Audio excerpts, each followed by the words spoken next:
नमस्कार दोस्तों, स्वागत है सभी का। जैसा कि सभी लोगों को बता देना चाहते हैं कि आज़ादी के अमृत महोत्सव के उपलक्ष्य में हमने जो है अतीत की ज्ञानवर्धक श्रृंखला प्रारंभ किया है और इस श्रृंखला को हम भारत की 75 उपलब्धियों को जब तक पूरा नहीं कर लेंगे तब तक ये लगातार चलती रहेगी।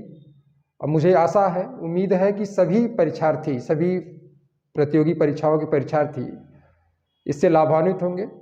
हमने पूरा कोशिश किया है और हम आप सभी को यह भी बता देना चाहते हैं कि यह श्रृंखला लगातार चलेगी।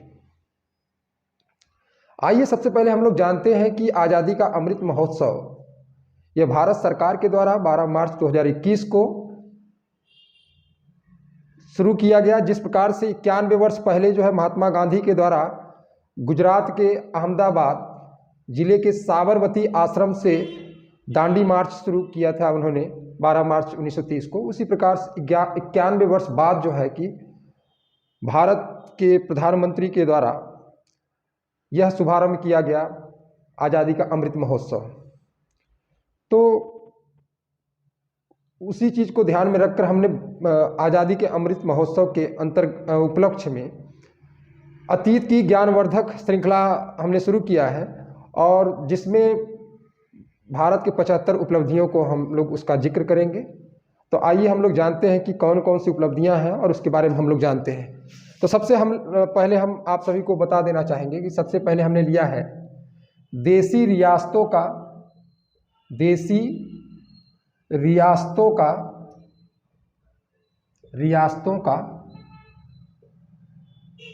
भारत में विलय।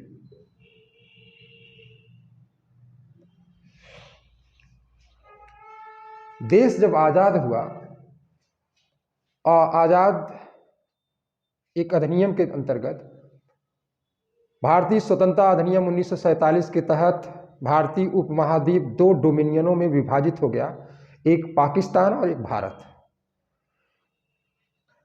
उसके अतिरिक्त जो है ब्रिटिश क्षेत्र के अंतर्गत नहीं आते थे। कुछ भारत के ऐसे भी 48% क्षेत्र थे जिनको देसी रियासत के अंतर्गत शामिल किया गया था। उनको पूरी आज़ादी थी कि वो चाहे तो पाकिस्तान डोमिनियन में शामिल हो जाए, चाहे तो भारत डोमिनियन में शामिल हो जाए। लगभग 500 से अधिक देसी रियासत थी उस समय। तो ये जो अधिनियम में कहा गया उसके तहत तो ज़्यादातर देसी रियासत तो शामिल हो गई, लेकिन 3 देसी रियासत ऐसी थी जो इसमें शामिल नहीं हुई, भारतीय डोमिनियन में शामिल नहीं हुए। तो इसके पहले हम आप सभी को बता देना चाहते हैं कि केरल के तट के पास त्रावणकोर एक देसी रियासत थी।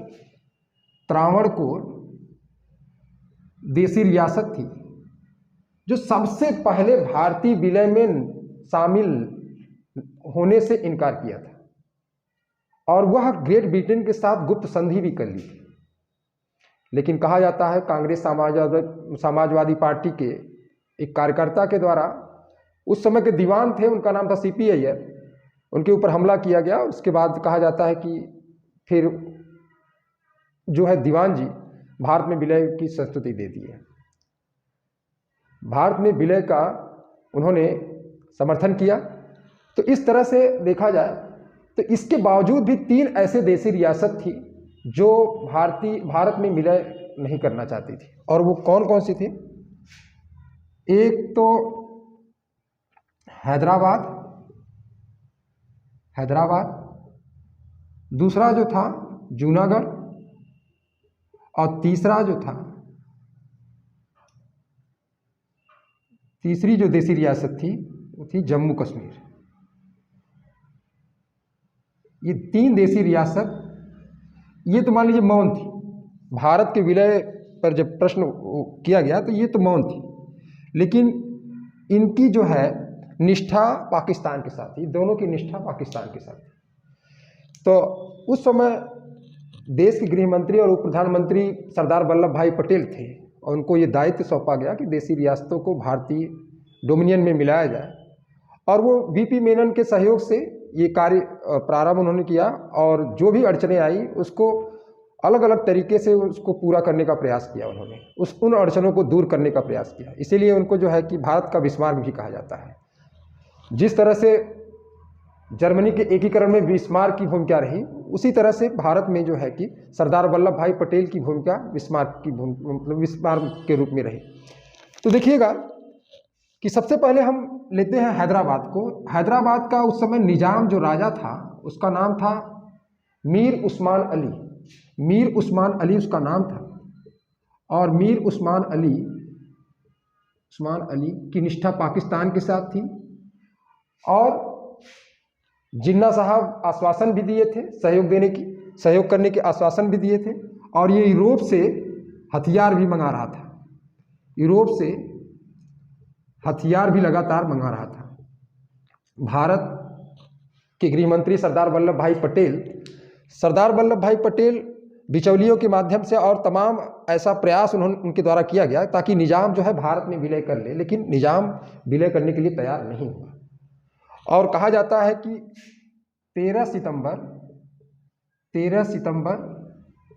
1948 को भारत द्वारा एक ऑपरेशन पोलो चलाया गया। ऑपरेशन पोलो चलाया गया और जिसके तहत सैनिक कार्रवाई की गई। 4 दिन के संघर्ष के पश्चात जो है कि निजाम आत्मसमर्पण कर दिया। हालांकि इसके सम्मान को बरकरार रखते हुए इसे हैदराबाद का गवर्नर बना दिया गया। इस प्रकार से देखा जाए तो हैदराबाद सैनिक कार्रवाई के पश्चात भारत में विलय इसका हुआ। दूसरा जूनागढ़ के जो राजा थे वो थे मोहम्मद महातब खां। ये साहब जो थे इनकी भी निष्ठा पाकिस्तान के साथ थी। ये पाकिस्तान के साथ विलय करना चाहते थे और इनका कहना भी था कि जूनागढ़ जो गुजरात के दक्षिण पश्चिम तट पर स्थित था कि जूनागढ़ समुद्र द्वारा पाकिस्तान से जुड़ा हुआ है और जो है कि जूनागढ़ के राजा जो है कि विलय का प्रस्ताव कर दिए पाकिस्तान के साथ। लेकिन कहा जाता है कि उस समय मंगबोर और 2 ऐसे राज्य थे जो इसका उसी के अंतर्गत, जूनागढ़ के ही अंतर्गत उसके पड़ोसी 2 राज्य थे, इसका विरोध किए और विरोध करने के बावजूद भी जूनागढ़ अडिग रहा पाकिस्तान के साथ मिलने के लिए। तो कहा यह जाता है कि सरदार वल्लभ भाई पटेल वहाँ पर जन्म संग्रह का अपील किए। वो जन्म संग्रह कराया जाए। पाकिस्तान की शर्त थी कि वहाँ से पहले भारतीय सैनिकों को वापसी की जाए, लेकिन भारत जो है कि इस शर्त को मानने से इनकार कर दिया। वहाँ पे जन्म संग्रह कराया गया जूनागढ़ में और जब जन्म संग्रह कराया गया तो जूनागढ़ जो है कि भारत में विलय हो गया बाद में, क्योंकि ज़्यादातर जनता वहाँ की हिंदू थी और भारत में विलय के पक्षधर थी। तो इस तरह से जूनागढ़ का भी विलय हो गया। जो पाकिस्तान के प्रति निष्ठा रखता था यहाँ का जो शासक था मोहम्मद महातब खां। तीसरा है यहाँ के राजा थे हरि सिंह तो विलय के मुद्दे पर मौन थे। कहा जाता है कि पाकिस्तान सैनिकों और हथियारबंद वहाँ के आदिवासियों के द्वारा जब जम्मू कश्मीर पर हमला किया गया और मतलब अव्यवस्था फैलाई गई, तब जो है कि इनके द्वारा, हरि सिंह के द्वारा भारत सरकार से सैनिक सहयोग की मांग की गई और सैनिक सहयोग के अंतर्गत उन्होंने एक अपने प्रतिनिधि के रूप में शेख अब्दुल्ला को उन्होंने भेजा भारत सरकार से सहयोग प्राप्त करने के लिए। और कहा जाता है कि 26 अक्टूबर 1947 को जम्मू कश्मीर के राजा हरि सिंह विलय पत्र पर हस्ताक्षर कर दिया गया। इसके बाद 5 मार्च 1948 को अंतरिम सरकार का गठन किया गया जिसमें शेख अब्दुल्ला को प्रधानमंत्री बनाए हरि सिंह। तो जम्मू कश्मीर का तो इस तरह से हुआ। लेकिन इसके संदर्भ में एक बात कही गई कि जम्मू कश्मीर को विशेष राज्य का दर्जा दिया गया अनुच्छेद 370 के तहत। अनुच्छेद 370 के तहत विशेष राज्य का दर्जा दिया गया और इसके तहत जम्मू कश्मीर अपना संविधान बना सकता था और बनाया भी रणवीर संहिता के नाम से, जो कि 1954 में भारतीय संघ में शामिल होने का जो है कि उस संविधान सभा के द्वारा 1954 में भारतीय संघ में शामिल होने का जो है कि निर्णय लिया। तो इस तरह से देखा जाए तो जम्मू कश्मीर भी जो है कि बाद में भारतीय संघ में शामिल हो गया। तो देशी रियासतों का जो भारत में विलय, जो सबसे पहले इनकार किया था विलय से, वो त्रावणकोर था, इसको याद रखे रहिएगा। और हैदराबाद में ऑपरेशन पोलो चलाया गया और वहाँ पे सैनिक कार्रवाई की गई। यहाँ पे जनमत संग्रह कराया गया। यहाँ भी हिंदू जनता थी, यहाँ भी हिंदू जनता थी। यहाँ का शासक मुसलमान था, यहाँ का शासक मुसलमान था। जम्मू कश्मीर का राजा हिंदू था, लेकिन यहाँ की जनता क्या थी? ज़्यादातर मुसलमान थी। तो इस तरह से ये जो पहली उपलब्धि है भारत की, वह है देशी रियासतों का भारतीय संघ में विलय। ये सबसे महत्वपूर्ण चीज़ है। अगला चीज़ हम लोग समझते हैं दूसरी उपलब्धि। एक उपलब्धि हो गई, अब दूसरी उपलब्धि हम लोग देखते हैं।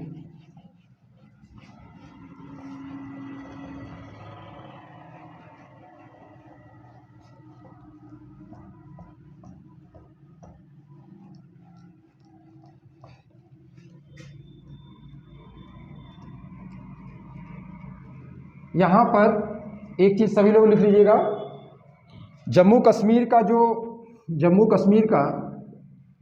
जो विशेष राज्य दर्जा 370 के तहत विशेष राज्य का दर्जा था, वो 5 अगस्त 2019 को राष्ट्रपति के संवैधानिक आदेश के साथ वो समाप्त हो गया। तो इस तरह से जम्मू कश्मीर का याद रखे रहिएगा। अब ये जम्मू कश्मीर विशेष राज्य का दर्जा ये समाप्त हो चुका है। 370 समाप्त हो चुका है, 35A समाप्त हो गया है।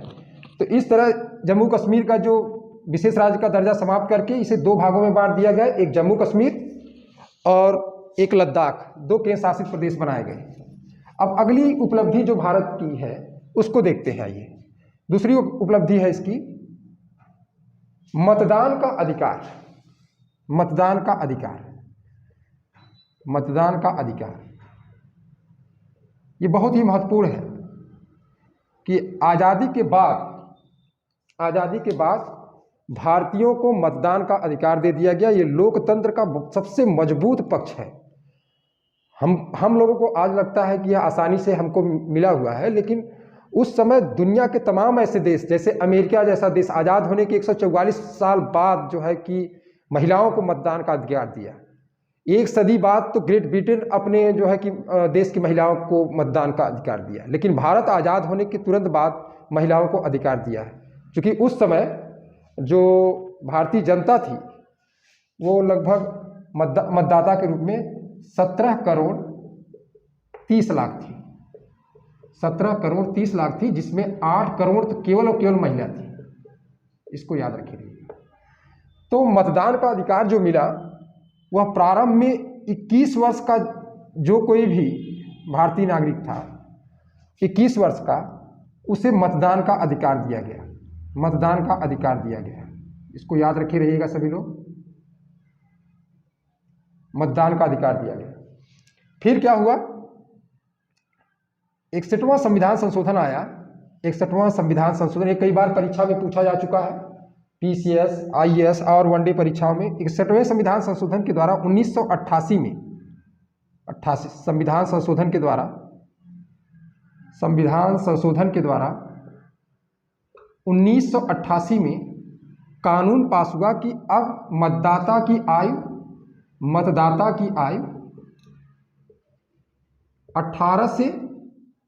21 से 18 वर्ष कर दी गई। 21 वर्ष से 18 वर्ष कर दी गई और ये लागू हुआ 1989 के चुनाव में। 1989 के चुनाव में ये लागू हुआ, इसको याद रखे रहिएगा। 61वां संविधान संशोधन 1988 पास हुआ, जिसमें जो प्रारंभ में देश जब आज़ाद हुआ, प्रारंभ में 21 वर्ष के लोग ही मतदान कर सकते थे। अब 1989 के चुनाव में जो है कि 18 साल के लोग भी मतदान अब कर सकते हैं। आज भी ये जारी है।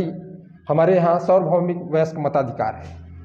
2011 से, याद रखिएगा इसको, 2011 से 25 जनवरी को मतदाता दिवस के रूप में मनाया जाता है। मतदाता दिवस के रूप में मनाया जाता है, इसको याद रखिएगा। परीक्षा में पूछा जा सकता है, वीडियो या सुपर टेट या किसी भी परीक्षा में पूछा जा सकता है। 2011 से चालू है। हमारे देश में प्रत्येक वर्ष 25 जनवरी को मतदाता दिवस के रूप में मनाया जाता है, तो इसको उतार लीजिएगा। अब अगला ये देखते हैं हम लोग,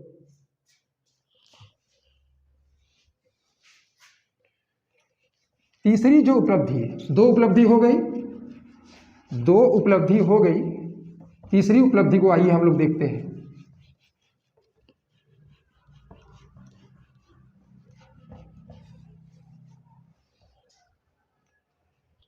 तीसरी उपलब्धि जो रही वह यह कि 1948 में, तीसरी उपलब्धि 1948 में लंदन में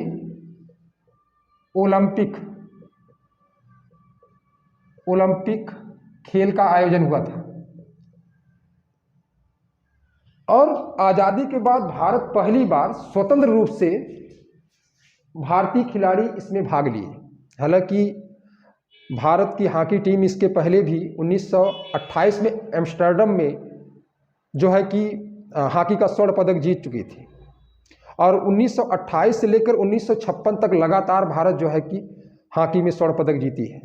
लेकिन आज़ादी के बाद पहली बार भारतीय खिलाड़ी स्वतंत्र रूप से, स्वतंत्र देश के रूप में 1948 में लंदन ओलंपिक खेल में ये लोग भाग लिए। इस ओलंपिक खेल की सबसे बड़ी जो उपलब्धि रही वह यह कि किशन लाल हॉकी टीम के कप्तान थे। किशन लाल भारतीय हॉकी टीम के कप्तान थे, हॉकी टीम के कप्तान थे। और भारत पहुंचा जो है फाइनल में, और फाइनल में जब पहुंचा तो इसका मुकाबला हुआ इंग्लैंड से। भारत का मुकाबला इंग्लैंड से हुआ। इस मुकाबले में एक बलबीर सिंह सीनियर थे। बलबीर सिंह सीनियर इस खेल में, इस फाइनल मुकाबले में 4 गोल हुए, और 4 गोल में 2 गोल केवल बलबीर सिंह सीनियर के द्वारा किया गया, 2 गोल तो इन्हीं के द्वारा किया गया। इस प्रकार भारत जो है फाइनल जीत गया, और आज़ादी के बाद भारतीय हॉकी टीम पहली बार स्वर्ण पदक यहाँ जीती। पहली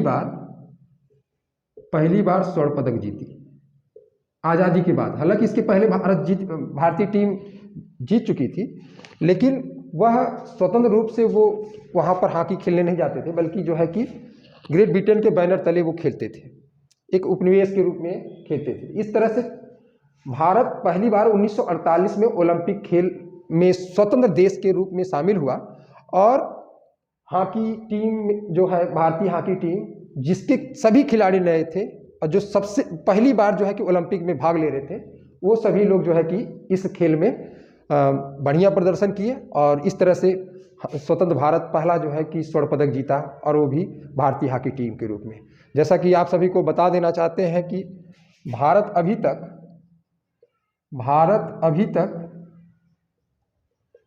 12 पदक जीता है, और 12 पदक में 8 तो केवल स्वर्ण है, 8 स्वर्ण है, 1 रजत है, और 3 जो है कांस्य पदक है। 3 कांस्य पदक है, जिसमें टोक्यो में जो हुआ अभी हाल में, टोक्यो 2020 में जो हुआ, टोक्यो 2020 का जो ओलंपिक, ग्रीष्मकालीन ओलंपिक हुआ, उसमें भारतीय हॉकी टीम कांस्य पदक जीती। तो इस तरह से हमने आज 3 उपलब्धियों को पूरा किया जो महत्वपूर्ण है, जो परीक्षा में पूछा जा सकता है। जैसे हमने देशी रियासतों का विलय के संदर्भ में बताया, दूसरा मतदान का अधिकार जो कई बार परीक्षाओं में पूछा गया है, और 1948 में लंदन ओलंपिक खेल में भारत का प्रदर्शन में भारतीय हॉकी टीम किस तरह से, उस समय कप्तान कौन थे, कभी भी पूछा जा सकता है परीक्षा में, और भारतीय हॉकी टीम के कप्तान। और दूसरा है फाइनल में भारत और इंग्लैंड के बीच मुकाबला खेला गया, जो पहली बार इस मुकाबले को, आज़ादी के बाद पहली बार भारत जीता मुकाबले को, पहली बार स्वर्ण पदक। अभी तक भारत ओलंपिक खेल में भारतीय हॉकी टीम 12 पदक जीती, जिसमें 8 स्वर्ण, 1 रजत और 1 कांस्य पदक। अंतिम जो है भारत स्वर्ण पदक कब जीती थी? 1980 के मास्को ओलंपिक में अंतिम बार जो है स्वर्ण पदक जीती थी। तो इस तरह से इसमें आपकी परीक्षा से संबंधित कई क्वेश्चन आ सकते हैं।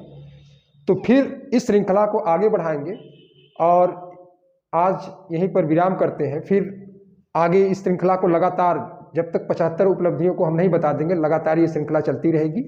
और इस प्रकार सभी लोग देख लीजिए, लिख लीजिएगा, ये काम देगा आपके जो है परीक्षा में जो प्रतियोगी परीक्षार्थी हैं सभी को लाभकारी सिद्ध होगा। तो इसके साथ ही नमस्कार, जय हिंद, जय भारत।